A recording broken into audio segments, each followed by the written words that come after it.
你每天这么演，累不累？做这些，都只是为了让你开心。拍视频不就是演吗？ Lagi Cise kelar buat konten yang kebetulan di pelataran apartemennya Sintang, dia duduk dan langsung berubah ekspresi mukanya. Dari yang di depan kamera dia ketawa, pas kamera dimatiin, muka dia langsung datar. Tiba-tiba Cise dengar suara Sintang yang lagi nyanyi. Cise ikut nyanyi juga gantian. Abis itu dia kirim chat ke Sintang. Iya, akhir-akhir ini aku emang ngerasa gak bahagia. Tapi lagu yang kamu nyanyiin ngebuat aku ingat masa-masa aku masih bisa ngerasain bahagia. Terima kasih. Sintang bales, kamu tahu dari mana kalau itu aku yang nyanyi? Cise bales lagi, aku hafal suara kamu. Nah, pas mau dibales lagi sama Sintang, Sintang ngeliat ke tangannya. Garis nyawa dia nyala dan memanjang. Di situ Sintang tahu kalau Cise beneran happy. Yeay!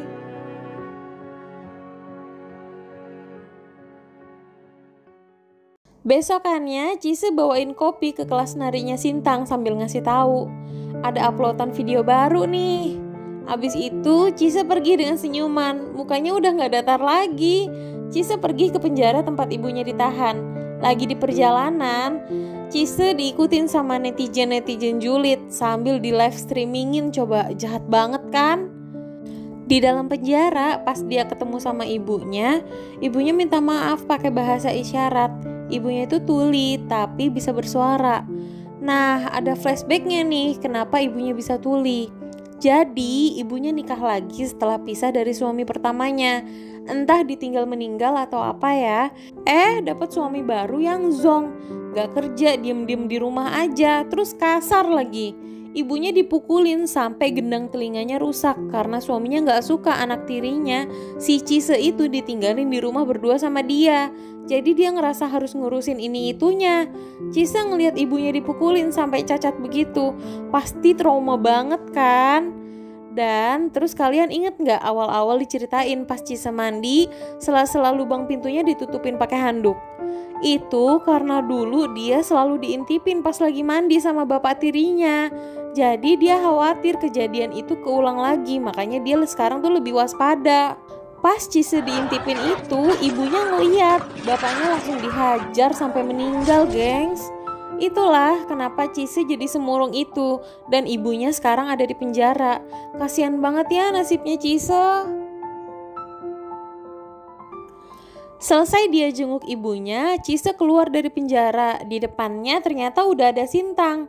Cise juga lihat ada dua netizen yang lagi ngerekam dia. Sintang ini tahu kalau Cise ada di penjara gara-gara live streamingnya si netizen ini. Cise bilang ke Sintang, kamu mau denger ceritaku? Gak akan lama aku ceritainnya. Nah, tiba-tiba Sintang pakai kekuatannya untuk ngelihat masa lalunya Cise sambil denger Cise cerita. Cise bilang, iya aku gak bisa ngerasain emosi, gak ada satupun yang bisa nolongin aku, dan aku gak bisa mengekspresikan rasa yang ada di dalam hati aku. Cise ngerasa dialah yang jadi penyebab semua ini terjadi, dari kesusahan, kemalangan, kesengsaraan. Nah, aku rasa di sini Sintang bukan cuman udah terikat secara fisik ya, tapi juga udah terikat hatinya. Sintang nganterin Cise pulang ke kosan. Di kamar mereka duduk hadap-hadapan. Terus Sintang nyuruh Cise mandi, soalnya kan dia udah basah kuyup. Cise masuk ke kamar mandi, pas dia mau nutup sela-sela lubang yang ada di pintu, Sintang ngechat, bilang kalau dia nunggu di luar kamar. Nanti kalau udah selesai kabarin aja. Di situ Cise udah mulai buka hatinya dan mulai bisa percaya sama orang. Sintang melihat garis di tangannya nyala dan nambah panjang. Sintang bisa ngerasain Cise lagi happy. Kelar Cise mandi, gantian Sintang numpang kamar mandinya. Di dalam kamar mandi, Sintang nemuin obat penenang yang diminum tiap hari sama Cise. Sintang ngerasa ternyata sebegitu dalamnya ya rasa hancur dan trauma yang Cise rasain sampai dia harus konsumsi obat itu. Kasian ya. Besokannya Sintang ngajak Cise ngedate ke apartemen. Dia rapi-rapi rumah dan dia pikir hari ini Yu Citong mau ada acara sama teman-temannya. Gak taunya gak jadi. Pas Cise sampai di apartemen, Yu Citong diusir dong. Cise diajak masuk ke dalam kamarnya Sintang. Abis itu Sintang minta Cise nyanyiin lagu yang waktu itu mereka nyanyiin bareng. Pas lagi nyanyi, tiba-tiba dikomentarin sama Yu Citong dari bawah. "Hei, suara kamu bagus banget. Kamu udah punya pacar belum?" Yang ngejawab malah Sintang. Dia udah punya pacar. Cise dengernya senyum. Abis itu mereka ciuman. Seneng banget. Kelar kejadian itu, mereka salting. Terus Sintang nawarin untuk ambil minuman di bawah. Balik-balik ke kamar, Cise berdiri dengan muka bingung sambil megang buku Sintang yang isinya foto-foto orang sama catatan kecilnya. Cise nanya, "Ini buku apa? Coba jelasin." Sintang cuman bisa ngeliatin Cise sambil cegah Cise pergi tanpa ngejelasin apa-apa. Oh, Sintang cuman bilang kalau dia punya kekuatan buat ilusi untuk bikin orang lain happy. Abis itu Cise pergi ninggalin apartemen dan dikejar, terus diselamatin sama Yu Citong karena Cise nyaris mau ketabrak truk besar. Di situ Cise tahu kalau Yu Citong punya kekuatan yang sama Sintang.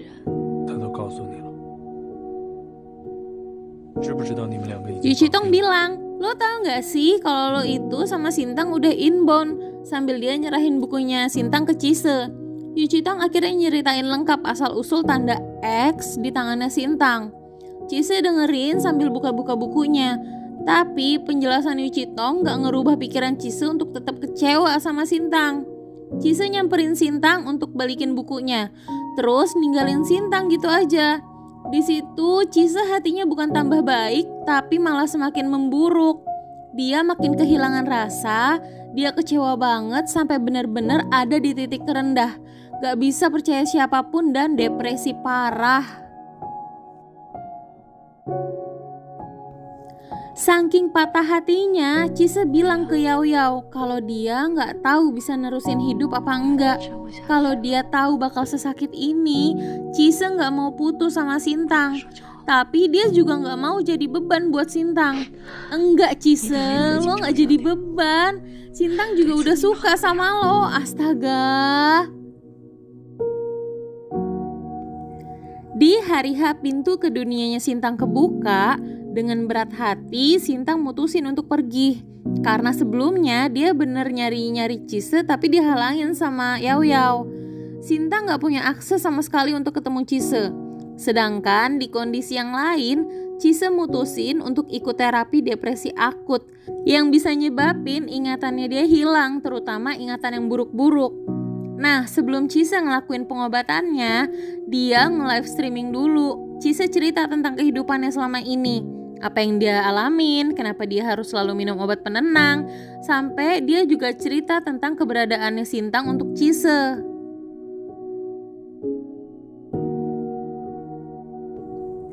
Sintang masuk ke portal menuju dunianya. Tapi pas di pertengahan jalan, Sintang berubah pikiran. Dia mau balik ke bumi dan dia juga paham kenapa ayahnya tetap stay di bumi sampai meninggal. Semua itu dilakuin karena cinta. Ayahnya gak bisa ninggalin bumi bukan cuman karena inbound secara peraturan dunianya Sintang, tapi karena ayahnya juga udah jatuh cinta sama ibunya Sintang yang manusia. Dan saat ini Sintang ngalamin hal yang sama. Itu kenapa Sintang mutusin untuk stay di bumi.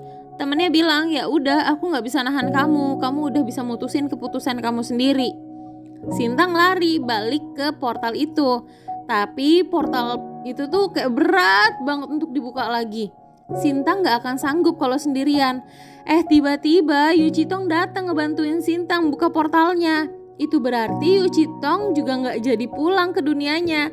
Gokil, setia kawan banget ya. Sintang lari secepat mungkin ke rumah sakit tempat Cise dirawat.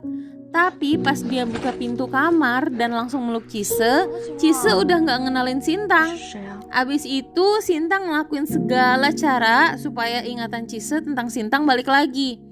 Sampai di titik akhir, nyawa Sintang udah benar-benar menipis banget dan harus dirawat di rumah sakit.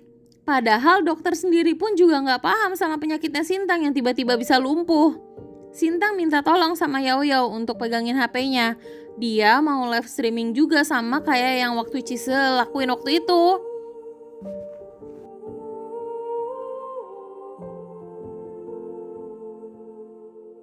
Oh iya, sebelumnya Yushitong nyamar jadi kurir untuk kasih buku catatannya Sintang, tapi nggak langsung dibaca sama Cise. Yushitong berharap buku catatan itu bisa kembaliin ingatan Cise.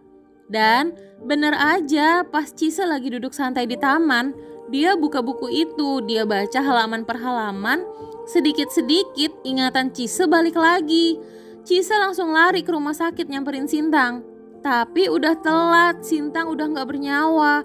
Sedih banget demi apapun.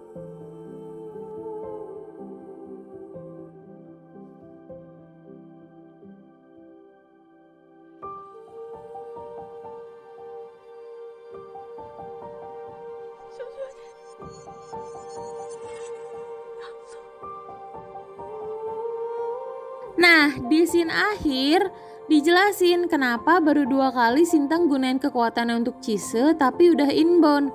Ternyata waktu Sintang nolongin anak kecil yang nangis kepisah sama ibunya, Sintang pakai kekuatannya ke anak kecil yang lagi megang toa. Suaranya Sintang kedengeran sama Cise. Cise langsung kesirep sama kekuatan suaranya Sintang. Disitulah untuk pertama kalinya Cise kena kekuatannya. Bener deh hitungannya jadi udah 3 kali kan? Ya kelar gengs, aku spoilerin filmnya kali ini. Gimana? Bagus banget kan? Yuk coba tulis di kolom komentar gimana film ini. Kalian ada kesimpulan lain gak? Ya udah, makasih ya gengs. Sehat-sehat selalu kalian. Bye.